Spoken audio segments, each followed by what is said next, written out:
Bonjour à tous. Bienvenue dans ce tutoriel Power BI. Aujourd'hui, nous allons créer un rapport Gantt en utilisant des sources de données SharePoint connectées au MS Project. Allons-y. Pour commencer, ouvrez votre projet Power BI et rendez-vous dans le volet de visualisation, qui se trouve généralement sur le côté droit de l'interface. Ce volet vous permet d'accéder à divers outils et graphiques pour personnaliser votre rapport. Cliquez sur les trois points situés en haut du volet pour ouvrir le menu.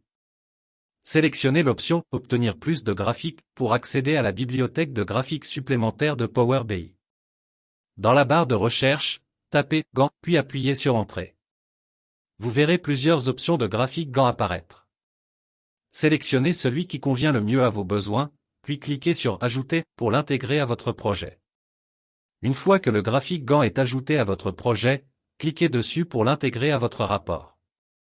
Il apparaîtra alors dans le volet « Visualisation » de votre rapport. Maintenant, il est temps d'ajouter des données à votre graphique. Dans le volet « Champs », qui se trouve également sur le côté droit de l'interface, sélectionnez et glissez les champs suivants sur votre graphique, le nom de la tâche, la date de début, la date d'échéance.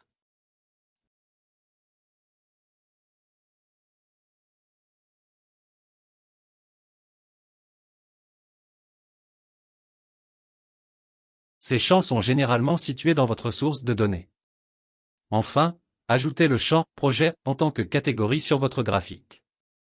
Cela permettra de regrouper les tâches par projet, offrant une meilleure visibilité et compréhension de l'avancement de chaque projet.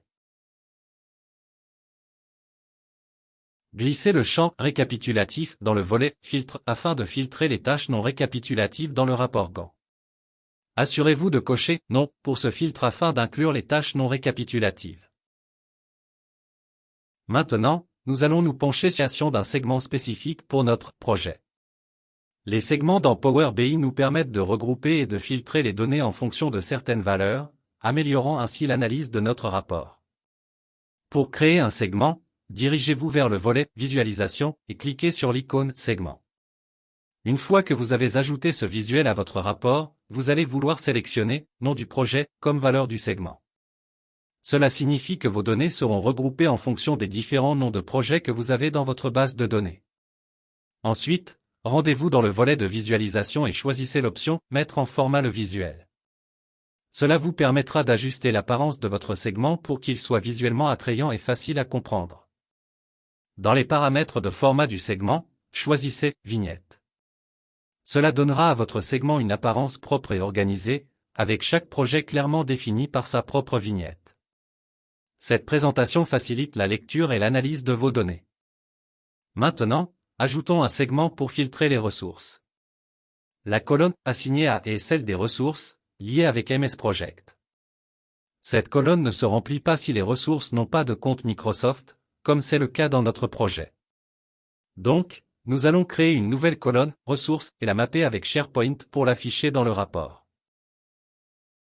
Rendez-vous dans MS Project, ajoutez une colonne texte « Ressources », puis enregistrez une macro pour copier cette colonne, le champ formule ne peut pas être mappé.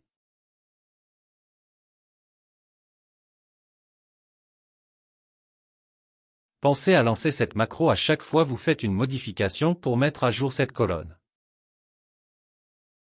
Maintenant, mappez cette colonne avec SharePoint.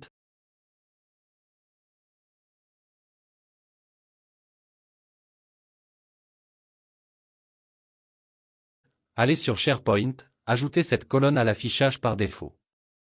Ensuite, retournez à votre rapport Power BI et actualisez-le pour afficher cette colonne. Et voilà, la colonne est maintenant visible. Ajoutez maintenant le segment « Ressources » et modifiez le paramètre du style en « Vignette ».